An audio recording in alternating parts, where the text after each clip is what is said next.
तो अब हमारे पास ये अगला सवाल जो है जी, तो इसमें यही है कि इंटरनल ने क्या पूछा हुआ है कि स्ट्रेस का जीआईटी मोटिलिटी पे क्या इफेक्ट होगा।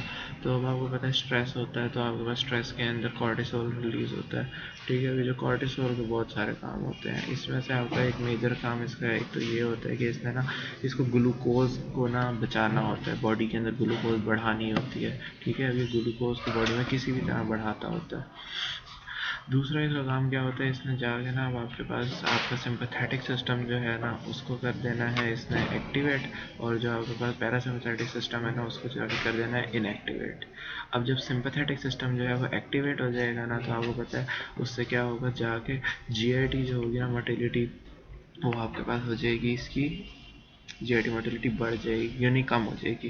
जीआईटी मोटिलिटी क्योंकि सिम्पैथेटिक नर्वस सिस्टम से कम होती है, तो जीआईटी मोटिलिटी जो है जब वो कम हो जाती है तो आपके पास ना सारी की सारी उसकी स्क्रीशंस जो होंगी वो भी कम हो जाएंगी, कंस्ट्रिक्शन वो जो स्फिंक्टर्स होंगे वो कंस्ट्रिक्ट कर जाएंगे, पेरिस्टाल्सिस रुक जाएगा। अच्छा, यहाँ तक तो अभी तक हमने ये देखा ना कि स्ट्रेस हुआ, कॉर्टिसोल हुआ, कॉर्टिसोल से सिम्पैथेटिक नर्वस सिस्टम एक्टिवेट हुआ, सिम्पैथेटिक नर्वस सिस्टम ने आगे आपके पास जाके जीआईटी मोटिलिटी को बिल्कुल ही कम कर देना है। ठीक है, लेकिन ना कुछ लोगों में आपका स्ट्रेस इंड्यूस्ड डायरिया भी हो जाता है। ठीक है, अब वो जो स्ट्रेस इंड्यूस्ड डायरिया है वो किस तरह होता है, तो आपके पास ना जब आपके पास स्ट्रेस होता है ना तो आपके पास आपका जो ब्रेन है वो आपके पास ना सिग्नल्स भेजता है थ्रू वेगस नर्व। ठीक है, और वो आपके पास ना आपकी यही सारा डाइजेस्टिव सिस्टम के ऊपर ये जो है ना एक्सेस, इसको आप कह देते हो ब्रेन गट एक्सेस। ठीक है, कि वेगस नर्व के थ्रू ब्रेन जो है वो सिग्नल्स भेज रहा है गट के ऊपर। अब वो जब वो गट के ऊपर सिग्नल्स भेजता है ना वेगस नर्व के थ्रू, तो वेगस नर्व क्या है, पैरासिम्पैथेटिक सप्लाई देती है। वो पैरासिम्पैथेटिक सप्लाई जो है ना वो आके मोटिलिटी को बढ़ा देती है। बहुत ज़्यादा स्ट्रेस होएगा ना कुछ लोगों में, तो वो वेगस नर्व आती है पैरासिम्पैथेटिक एक्टिविटी के थ्रू मोटिलिटी बढ़ाती है, मोटिलिटी बढ़ाती है, मोटिलिटी ज़्यादा हो जाती है तो आपके पास डायरिया हो जाता है। तो अब हमारे पास टॉन्सिलाइटिस से पेन कैसे डेवलप हो रहा है, अगला सवाल ये है। तो टॉन्सिलाइटिस जो है यहाँ पे आपके पास अंदर करके टॉन्सिल्स होते हैं, पैराडाइन टॉन्सिल्स। ठीक है, ये पैराडाइन टॉन्सिल्स की इन्फ्लेमेशन होगी, इसे टॉन्सिलाइटिस कह देते हैं। इसको सप्लाई जो कर रही होती है ना वो कर रही होती है ग्लॉसोफेरेंजियल नर्व। ये हमारे प्रॉफ के अंदर सवाल भी आया था कि टॉन्सिल्स की सप्लाई करना क्या है, तो ग्लॉसोफेरेंजियल नर्व कर रही होती है। तो ग्लॉसोफेरेंजियल नर्व से आपके पास अपना जब टॉन्सिल जो है इन्फ्लेमेट होने लग गया तो नर्व जो होगी उसकी जो नर्व एंडिंग्स होंगी उसको वो इरिटेट करने लग जाएगा। जब भी नर्व इरिटेट होती है, अभी मैंने न्यूरैल्जिया में बताया था, तो उससे आपके पास ना पेन स्टार्ट हो जाती है। ठीक है, उस नर्व की जहाँ जहाँ पे वो नर्व सप्लाई करती है ना उस सारी जगह पे पेन स्टार्ट हो जाती है। तो इसको आप क्या कह देते हो कि इस तरह करके टॉन्सिलाइटिस की पेन जो है वो डेवलप हो रही है। फिर वही टॉन्सिल जो ग्लॉसोफेरेंजियल नर्व के थ्रू वो ग्लॉसोफेरेंजियस के न्यूक्लियस तक जाएगी, उससे फिर निकल के आपके पास सारी जगहों पे जहाँ जहाँ पे आपके पास पेन, जहाँ जहाँ पे वो सेंसरी सप्लाई होती है वहाँ वहाँ पे आपके पास पेन स्टार्ट हो जाएगी। तो इस तरह टॉन्सिलाइटिस की पेन डेवलप होगी। एपिलेप्सी क्या होती है, अगर आपके पास ना यानी नर्व इम्पल्सेस जो होती हैं ना वो आपके पास यानी एक साइनैप्स के थ्रू ना जा रही हैं। ठीक है, जा रही हैं जा रही हैं जा रही हैं, थोड़ी देर बाद ना वो साइनैप्स जो है ना वो फटीग्ड हो जाता है। ठीक है, वो फटीग्ड हो जाता है, तो फटीग हो जाती है उसकी, यानी क्या वो किस तरह फटीग हो सकती है, या तो न्यूरो जो वहाँ रिलीज़ होना था वो ख़त्म हो गया है, या फिर आपके पास जो रिसेप्टर था ना वो सैचुरेट हो गया है जो जिसने आगे न्यूरो को लेना था, या फिर पीछे से जो उसको एक्शन पोटेंशियल आ रहा था वो ख़त्म हो गया। इस तरह करके वो साइनैप्स फटीग हो जाता है। अगर तो ये साइनैप्स जो है ये फटीग ना हो, ठीक है, ये फटीग नहीं होगा तो आपके पास ना इम्पल्सेस जाती रहेंगी, इम्पल्सेस जाती रहेंगी तो ओवर स्टिमुलेशन हो जाएगी। जब आप ओवर स्टिमुलेशन हो जाएगी तो इसको आप क्या कहते हो कि आपके पास ना अब आपके पास मूवमेंट्स जो होने लग जाएंगी। ठीक है, वो अनकोऑर्डिनेटेड और ना एक्स्ट्रा मूवमेंट्स होने लग जाएंगी, तो इसी को आप एपिलेप्सी कह दोगे। अच्छा सर, ये भी पूछ सकते हैं कि सीजर्स और एपिलेप्सी में क्या फ़र्क है। ठीक है, तो सीजर्स जो होते हैं ना आपके पास, यानी आपके पास अगर अनकंट्रोल्ड एक्सेसिव न्यूरोनल एक्टिविटी जो मैंने अभी सारी बताई है ना, इसे सीजर्स कहेंगे। या आपके पास ना ब्रेन फंक्शन डिसरप्ट हो गया और आपके पास ना बहुत ज़्यादा मूवमेंट्स हो रही है न्यूरोनल एक्टिविटी ज़्यादा होने की वजह से। अगर तो आपके पास ना यानी एक दफ़ा हो गया ये सीज़र है, लेकिन अगर आपके पास ना ये रिकरेंट सीजर्स होने लग गया ना तो इसको हम एपिलेप्सी कह देंगे। अब आपके पास ना इसी कुछ टाइप्स होती हैं सीजर्स की कह लें या एपिलेप्सी की कह लें। कुछ होते हैं जो क्या हुआ जनरलाइज्ड सीजर्स होते हैं, जनरलाइज्ड सीजर यानी पूरी बॉडी के सीजर हो गए वो।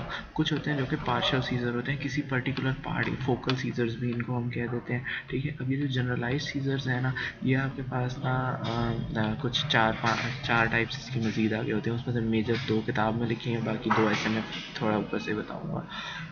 सबसे पहले जो होते हैं ना वो आपके पास होते हैं एब्सेंट सीजर्स। ठीक है। एब्सेंस सीजर्स जो है ना, इसका किताब में नाम दिया हुआ है पेटेट माल सीजर्स।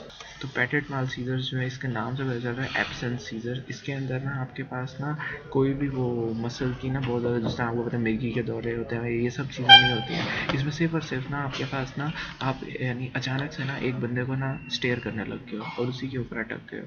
ब्लैंक स्टेयर आप उसको कर रहे हो, आपको समझ नहीं आ रही आप उसे क्यों कर रहे हो, लेकिन आप उसे ब्लैंकली स्टेयर किए जा रहे हो। ठीक है, अवेयरनेस जो है आपकी इसमें इम्पेयर हो जाती है और आपका एब्रप्टली स्टार्ट होगा, एब्रप्टली एंड हो जाएगा। तो ये आपके पास सीजर्स आपके पास यूँ हो जाते हैं। ये आपके पास कब हो सकते हैं, ये आपके पास यानी ना मोस्टली ये आपके बच्चों में होते हैं। कुछ बच्चे होते हैं जो आपको देखते हैं आपके पास आपको स्टेयर करने लग जाते हैं सर, तो वो वाले जो बच्चे होते हैं उनमें यही एब्सेंस सीजर्स होते हैं। ठीक है, और ये आपको मोस्टली किड्स में होते हैं। इनको ट्रिगर कौन करती है, कौन सी चीज़ करती है, या तो अगर आप बहुत ज़्यादा हाइपर वेंटिलेट कर जाओ। ठीक है, अगर बहुत ज़्यादा हाइपर वेंटिलेट कर जाओगे तो ही ऐसा ज़्यादा हो जाएंगे, या फिर आप ना, या अगली चीज़ रहती है कि फ्लैशिंग लाइट्स अगर उस बच्चे की आइज़ में मारोगे तो वो इस तरह कर सकता है। ये एब्सेंस सीजर्स की बात होगी। अगला हो जाता है टॉनिक क्लॉनिक। ठीक है, ये जो टॉनिक क्लॉनिक होता है ना, इसको आप ग्रैंड माल सीजर्स किताब में नाम दिया हुआ टॉनिक क्लॉनिक का। नाम से बता रहा है इसके दो फेजेज होंगे, टॉनिक फेज, क्लॉनिक फेज। ठीक है, टॉनिक फेज जो होगा ना, इसके अंदर क्या होगा कि आप ना जो बच्चा होगा ना, उसके अंदर आपके जो यानी बंदा जो भी होगा, उसके मसल्स की जो टोन होगी ना, वो आपके पास जो एक्सटेंसर्स की टोन होगी ना, वो बहुत ज़्यादा हो जाएगी। ठीक है, तो आपके मसल्स जो होंगे वो स्टिफ हो जाएंगे। जब वो मसल स्टिफ हो जाएंगे ना, तो एक्सटेंसर्स की टोन होगा तो बंदा जो होगा ना वो गिर जाएगा।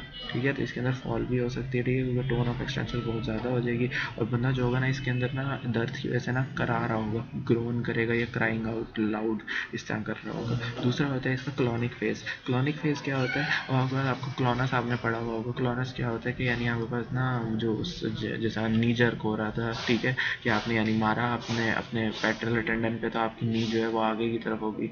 अगर तो वो एक दफ़ा होके ख़त्म हो गई तो ये आपका नी जर्क हो गया। अगर वो एक दफ़ा होके बार बार आगे पीछे होती जा रही ऑसिलेट कर रही है ना वो, तो उसको आप क्लोनस कह देते हो या फिर पेंडुलम जर्क भी कह देते हो।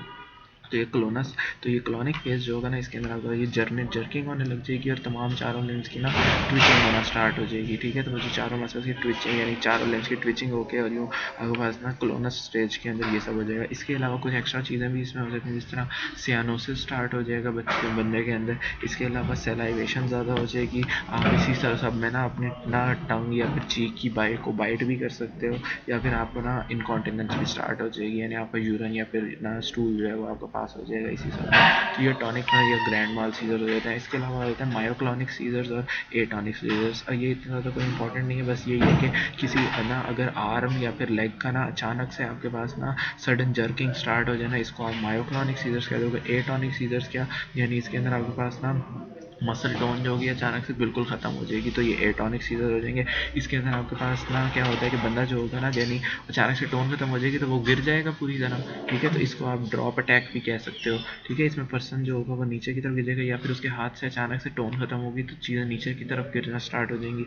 ऐसे लोगों को ना रिकमेंड किया जाता है कि वो हेलमेट्स पहन के रखा करें, क्योंकि किसी भी टाइम वो गिर सकते हैं, किसी भी टाइम गिर सकते हैं, तो इसकी वजह से आपके पास ये हो जाता है। इसके अलावा आपके पास ना ये सारे क्या थे जनरलाइज सीजर से। पार्शियल सीजर क्या होंगे कि आपके पास ना या तो वो सिंपल हो सकते हैं या कॉम्प्लेक्स हो सकते हैं। पार्शियल बस, तो पार्शियल के अंदर सिंपल या कॉम्प्लेक्स में यही है कि अगर आपके पास ना किसी यानी पार्शियल का मतलब है कि किसी एक हेमिस्फेयर के ना किसी एक पार्ट के अंदर न्यूरॉनल एक्टिविटी बढ़ गई है। ठीक है, तो ये पार्शियल है। अब अगर आपके पास ना किसी सिर्फ एक पार्ट ऑफ द ब्रेन के अंदर न्यूरॉनल एक्टिविटी बढ़ी है तो वो सिंपल पार्शियल हो जाएगा। अगर डिफरेंट पार्ट्स जो है ना उनके अंदर अगर न्यूरॉनल एक्टिविटी बढ़ गई है तो आपके पास कॉम्प्लेक्स हो जाएगा।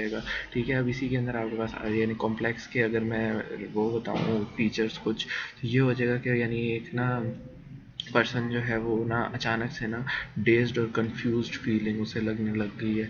ठीक है, तो वो यानी अचानक से कंफ्यूज हो गया बिल्कुल, तो ये इसमें हो जाता है। या फिर अपने लिप को ना बार बार स्मैक कर रहा होगा, लिप स्मैकिंग वो कर सकता है। या फिर आपके पास ना रिपीटेटिव मूवमेंट्स करना स्टार्ट कर देगा।